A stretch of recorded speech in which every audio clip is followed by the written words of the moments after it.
Their Excellencies would see in their court Sigurdr Beserker.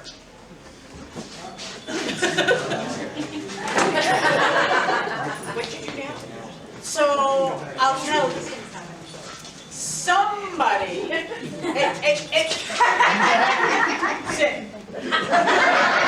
somebody I know very well competed in the Bardic Championship for the first time. Yay! With a story that we had not heard yet. Uh-oh. This is a debt he owes me. Owes us. So, after you. Of course, Your Excellencies, I cannot decline such a gracious request. You're darn right. Majesties. Get on with it. The Excellencies, masters and mistresses, sirs and masters again, and last but not least, my fellow squires, apprentices, and protege. For it is for those final three that this story exists, to perhaps serve as a warning.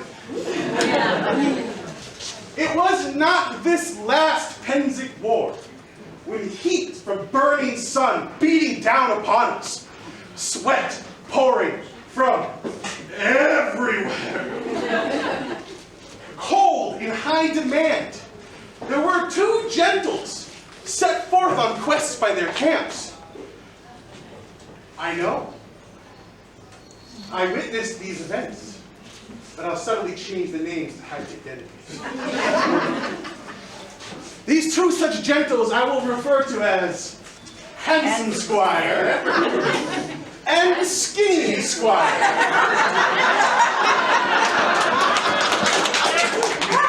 For they were set forth by their camps to venture forth to the merchant of frozen water and come back with this most precious commodity.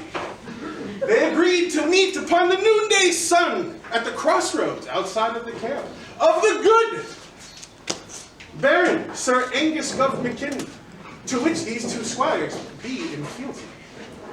They met at the appointed time, greeted each other warmly, and then Handsome Squire noticed something amiss about Skinny Squire.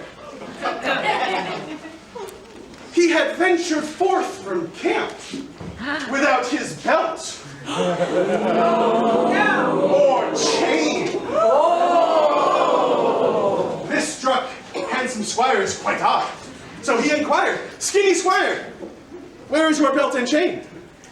It is not necessary for such a short journey.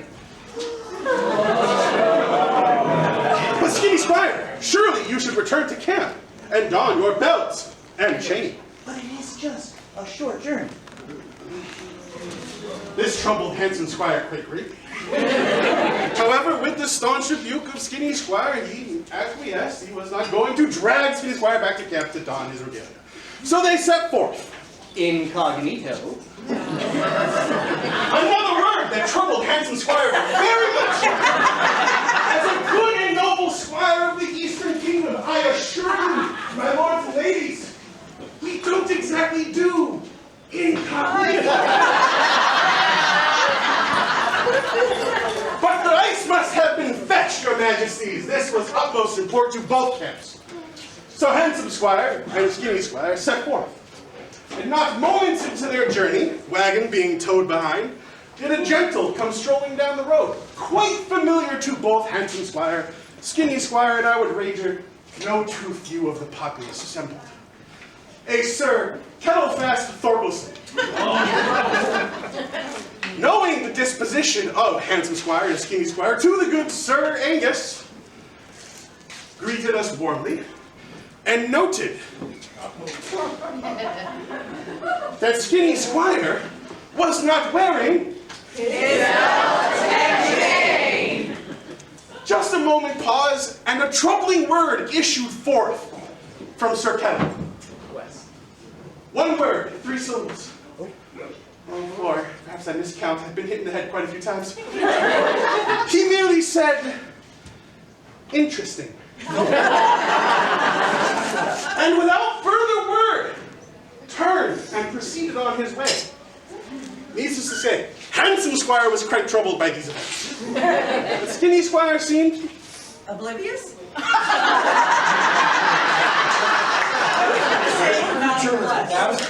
unperturbed. Preferred. So they continued on, down through the streets of Penzic towards the Merchant of Frozen Water, where they were greeted by some of Handsome Squire's many, many acquaintances, fellow unknowns, people that we know, friends of both of ours. And we had almost made it to the merchant. That comes later.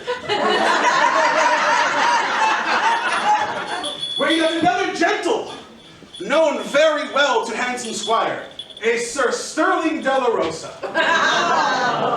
Sir Sterling called out to Handsome Squire. They greeted warmly, being friends from back before Sir Sterling was Sir. And Handsome Squire said, Sir Sterling, do you know Skinny Squire? And Sir Sterling said, no, I do not. This is Skinny Squire, Handsome Squire's Squire brother. And Sir Sterling strode forward, shook Skinny Squire's hand, and when doing so, noted something interesting. Sir Sterling said, Handsome Squire, did you not proclaim this man to be your Squire brother? Yes, Sir Sterling. Handsome Squire, have I gone colorblind? I do not believe so, Sir Sterling. And again a word issued forth from his mouth for the second time that day that shook Handsome Squire to his boots. For Sir Sterling merely said, interesting, and proceeded on his way. This allowed Handsome Squire and Skinny Squire to complete their quest, fetching forth ice from the merchant, and returning to the camp without further incident, parting ways, and agreeing to meet again in the morning for the day's tournaments. Handsome Squire, his own tournament hadn't been cancelled sadly, went to assist and support his Squire brother. And on approaching camp, hailed the camp and called for Skinny Squire, are you awake? And happily, Handsome Squire noted that when Skinny Squire answered the call, held aloft, clenched in hand, a belt of crimson. Surely he would not forget to wear his belt this day. Together they took the field, had a glorious day of fighting, had lunch, returned to camp, and separated once again, agreeing to meet for dinner. At the appointed time, Handsome Squire arrived at the camp of the good Sir Angus, and he heard Skinny Squire call out. He turned to see Skinny Squire walking towards him with a rather strange look in his eye. Almost accusatory. This confused Handsome Squire, and he turned to the accusations of Skinny Squire, who said, Do you know anything of this? Handsome Squire looked at the belt held aloft by his Squire brother, quite confused as it was neither of the belts he knew him to own, nor his dress belt. He turned to Skinny Squire and said, Nay, Squire brother, I do not know what that is. But Skinny Squire persisted. Do you know whence this came from? Skinny Squire, I assure you, I know not the disposition or arrival of this belt. But someone did. It had appeared upon his camp, hanging from tent. Mysterious. But the members of good Sir Angus's camp knew. They knew the arrival of the belt and who delivered it. And they also made their own little addition to the belt. Certain that Skinny Squire would know whether or not he was wearing it.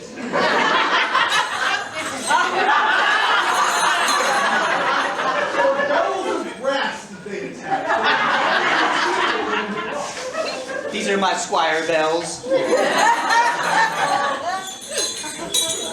Having sworn to Skinny Squire that he did not know the disposition, upon his very honor, Skinny Squire relented. And Handsome Squire promised he would help investigate this mystery, but at another time. That night at dinner, Skinny Squire not in attendance, he consulted with the good Sir Angus Governor, who informed Handsome Squire that his squire brother was eyeing a new belt. Something between his fancy belt and his fighting belt that would match some more of his outfits. This being Skinny Squire's first pendant, Handsome Squire thought, what better way to celebrate than to purchase a belt? The belt of his desire. And they gifted it. They proceeded out into midnight madness, walking some short distance before Handsome Squire demurred that his feet were sore from the day's fighting, and that he did not wish to traverse the entirety of the merchants. Parted ways.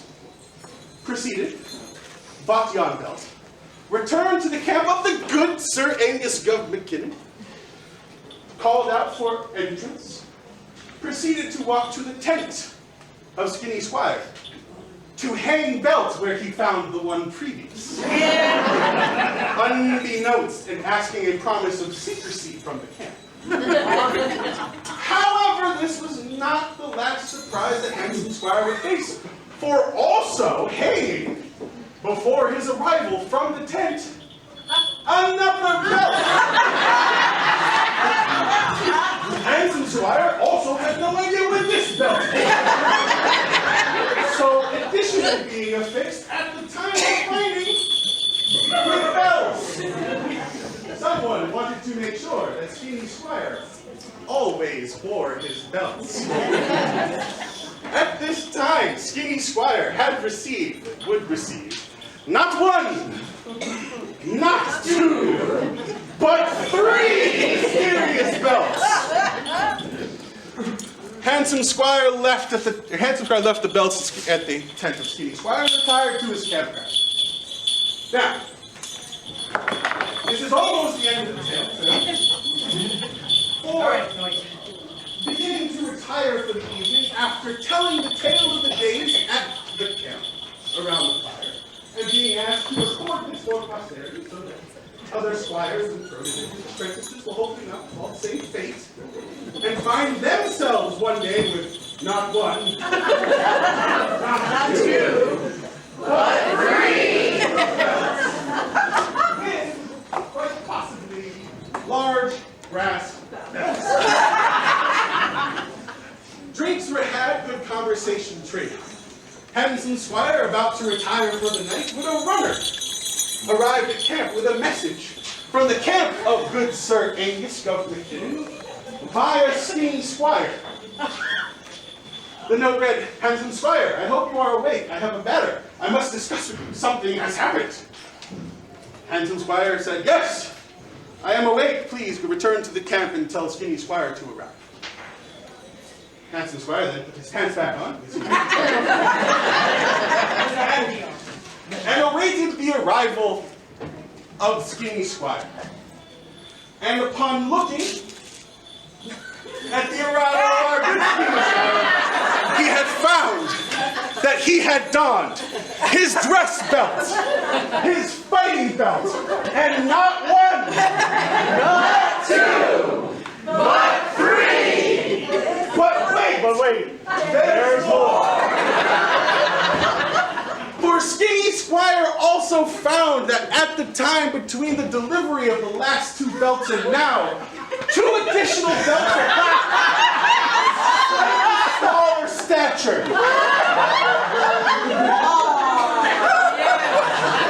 Yes, oh my goodness. Now the events combined led for an almost unforgettable. I'll never let Skinny Squire live down. Handsome Squire would never let Skinny Squire live it down.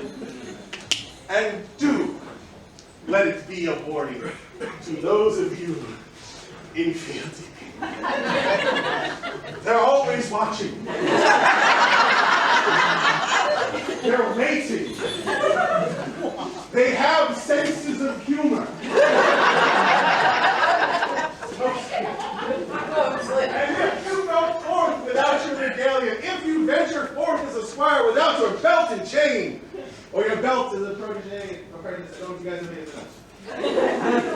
you may find yourself with not one, not two, but three extras. And thus the legend of Skinny Squire, the many-belted, was born.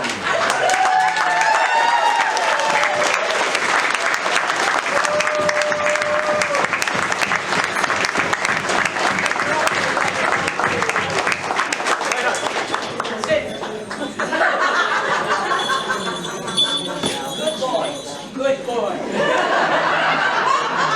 Good job.